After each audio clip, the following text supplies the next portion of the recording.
Hello everyone, and welcome back to my channel. We are doing another recipe out of this no grid survival book that my mother-in-law let me borrow, and today we are doing hardtack.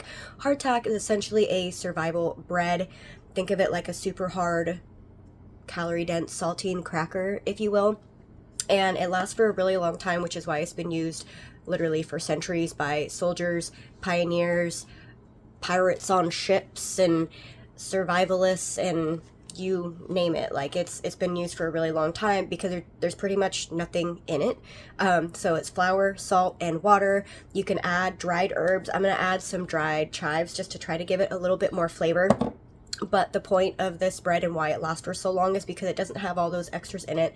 There's no yeast, there's no oil. So we make it, we pretty much dry it to within the ends of its life, and then you can store it in your pantry, vacuum seal it, put in a jar or whatever, and it will literally last for years. Now the thing is though, is like I said, it gets really hard, and there's even a quote by Benjamin Franklin, something along the lines of, some teeth can't handle this bread. I don't know, I'll find the quote and I'll put it up right here, which is kind of funny. But you're supposed to soak hardtack, so like for 10 to 15 minutes. So imagine it's like a little saltine cracker. I'll make it, I'll show you, we'll even try it, and then we'll see how long I think it'll last if it dries out correctly. But you soak it for 10 to 15 minutes before you can actually chew it. That's why it was so hard. I mean, I suppose if you were in a survival situation, you can kind of nibble on it and like pretend like it's a sucker, like you could suck on it and your saliva would help soften it, and then you could slowly like start to digest it. But in a survival situation, I mean, you do what you have to, I suppose, but I will be soaking it. There is no way I'm going to take a chance of chipping my teeth or hurting myself by trying to bite into this really hard cracker, essentially. So I'm gonna go ahead and make this and cook it. So like I said, it is just flour, salt, and water, and then I'm going to grind up some of these chives to put in it just to add a little bit of flavor because I don't hate myself. And then I will cook it. It takes about 30 minutes. Actually, it might be 30 minutes both sides. Makes about 12 to 14 crackers, and I'm gonna make my husband try this with me. We will go through and I will probably soak it in like a chicken broth. I have a lot of chicken broth, and that might make it not as horrible. Something else you can do, you know, when you take like saltine crackers and you mix it into your soups and stews, you could also do that with this survival bread, with this hardtack. You can add it to your soups and stews to add some more calories to it and to make it thicker. That's also something that they did in the past. I'm not going to make a full-on stew. That's not my dinner plans this week, but I will soak it and try it and let you guys know what I think of it. So let's get started. Okay, so we're starting with 2 cups of flour.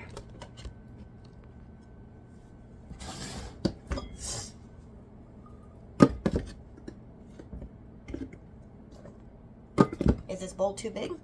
Probably, but I don't care. This is what I just watched, so ooh, a teaspoon of salt.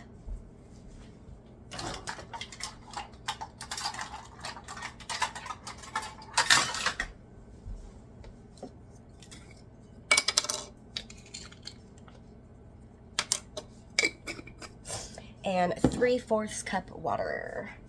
And I'm gonna cheat. I know this is for dry ingredients, but I don't want to wash my liquid measuring cup.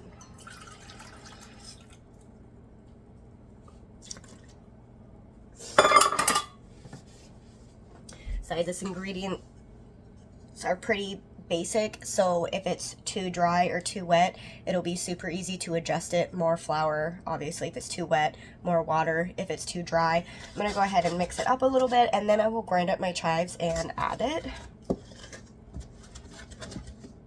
In the pictures, it does show using your hands to mix it up. So like if you've ever made a pie crust, how long it takes to like incorporate chilled butter, it'll be kind of like that. And honestly, this is something that I could see myself making and storing in my pantry for emergency situations if it is not completely horrible after it's soaked in broth. I do a lot of canning and preserving, dehydrating, and this is something I haven't tried making before, but if it's reasonable. I mean, obviously, MREs and survival food isn't always the best tasting. I know they try to market it so it tastes good, but most of the time they don't taste good. Okay, so it's kind of looking like this, kind of crumbly. Let's go ahead and get some of these chives. And like I said, these are already pre-dried. You wouldn't want to use like fresh herbs or anything that's going to be adding moisture.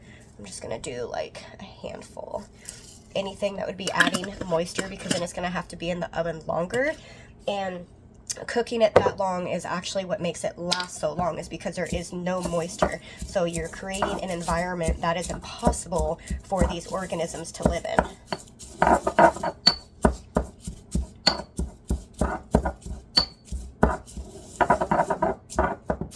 All right, we are going to call that good.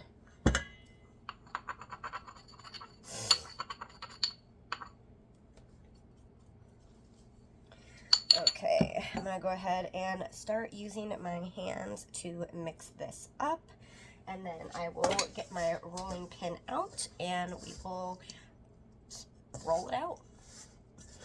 Let me raise you up a little.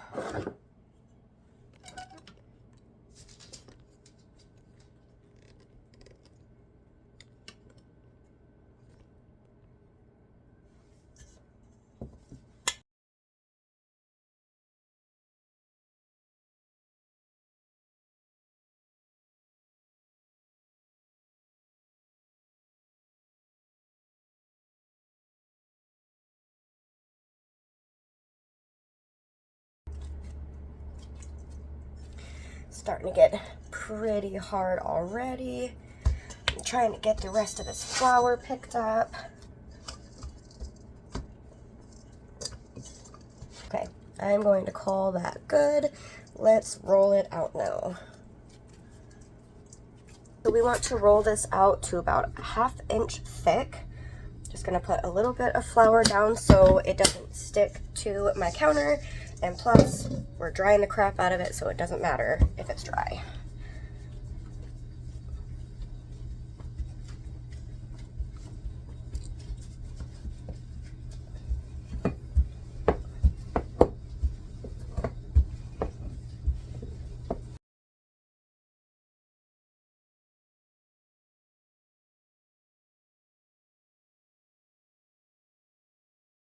Okay. I'm calling that done. I am getting quite a little workout in. I'm trying to roll this out because the dough is so stiff already. So you can cut this up into squares, or you can use a cookie cutter if you want to get fancy, or even like a canning lid, like the ring of it, to make circles if you want them to be circles. I might do that. And then find something to poke holes in it. This will help them from puffing up, and then we are going to put it on a cooking sheet. I went ahead and lined it with baking paper. I lined it with parchment paper to make it easier. So we're gonna cook these at 375 for 30 minutes, and then flip them, and then cook them for another 30 minutes. So they will be crispified.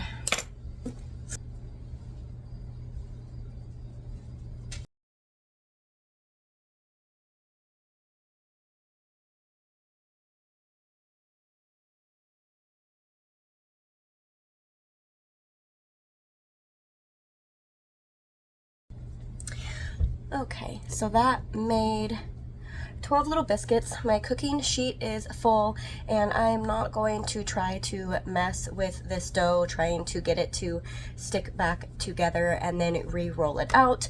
I mean, obviously in a survival situation, if you're trying to stock up on these kinds of items, you could definitely do that, but this is super inexpensive to make, so I'm not going to keep this.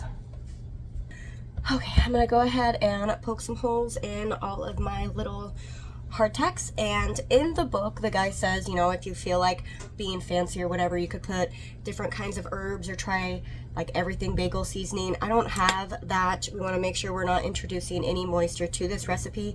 I might put put a little bit of salt on like half of them. This recipe already has salt, but I'm gonna put a little bit of this pink Himalayan salt on it. I like the way it tastes. Maybe it won't be completely bland and horrible if I do that.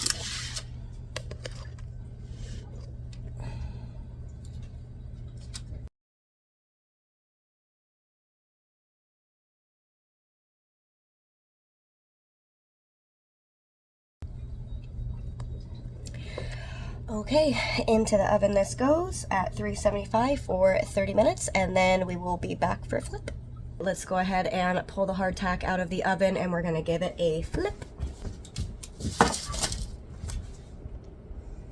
So far so good. As you can see, this is what it looks like when you don't pop a hole in it appropriately. It puffs up. They're already pretty hard. We're gonna, I don't really need that spatula. I'm gonna flip them over and then back into the oven for another 30 minutes. Okie doke, hardtack is done. This is what it looks like, and as expected, it is as hard as a rock. You could use this as a hockey puck, but in an emergency and after soaking it, of course, I could definitely see how this could work. It will last for quite a long time if you vacuum seal it or put it in a jar. I know my husband is super excited to try this. I'm gonna go get some chicken broth so I can soak this. It needs to soak for 10 to 15 minutes or so. And then we'll probably just share one because I can't imagine this is going to be appetizing. I'm expecting it to be super bland. Okay, so like I said, I don't completely hate myself, so I'm going to soak this in broth instead of just water. I'm sure the flavor will definitely enhance it and make it not as bland. I don't really know how much water, I don't know how much broth to soak it in, so I'm just going to kind of wing it. I'm expecting to have to soak this massive hard puck for at least 10 minutes, if not 15. I'll go ahead and record it and just see if it starts looking like fluffy.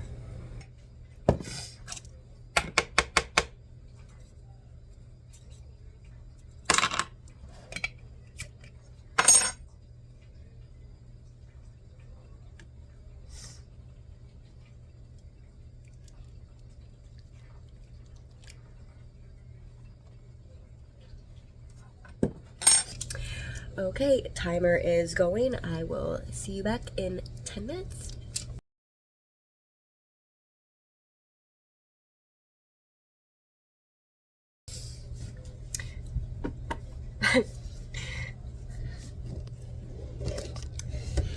It is still hard as a rock after soaking for 10 minutes. I'm gonna let it soak a little bit longer, and I flipped it over too. Wow. Might break a tooth anyways. I'm gonna go ahead and seal all these up. I already made them all. I might as well save them and preserve them.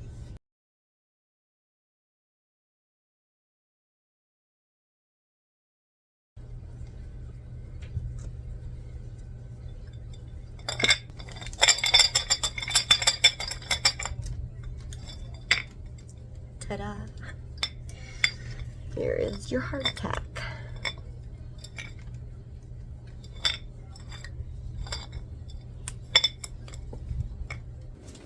Okay. Oops. Here, come get in the shot. Here's your napkin because it's all gross from the broth.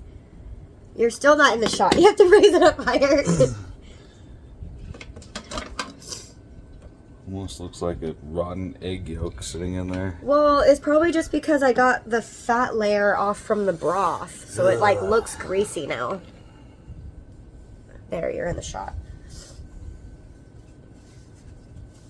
Alright, we're gonna try it. I'm gonna try to break it first. Break it in half. Yeah. That's after soaking for... Why'd you take the small piece? You're brave. Just get into that. Okay, well, this is what it looks like. I mean, the flavor is not horrible. Doable. You're right, the burnt does give it a little extra flavoring. They burnt it.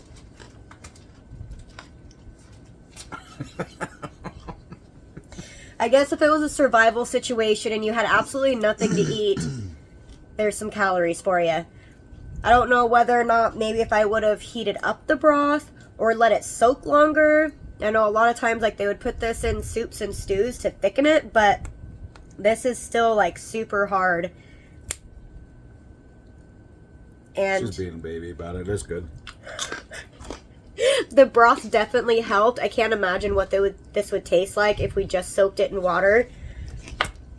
But I mean, since it's so good, Devin, I kept the rest. You can soak another one. Perfect. Why soak it? Just eat it. All right, there you go. That is how you make hardtack.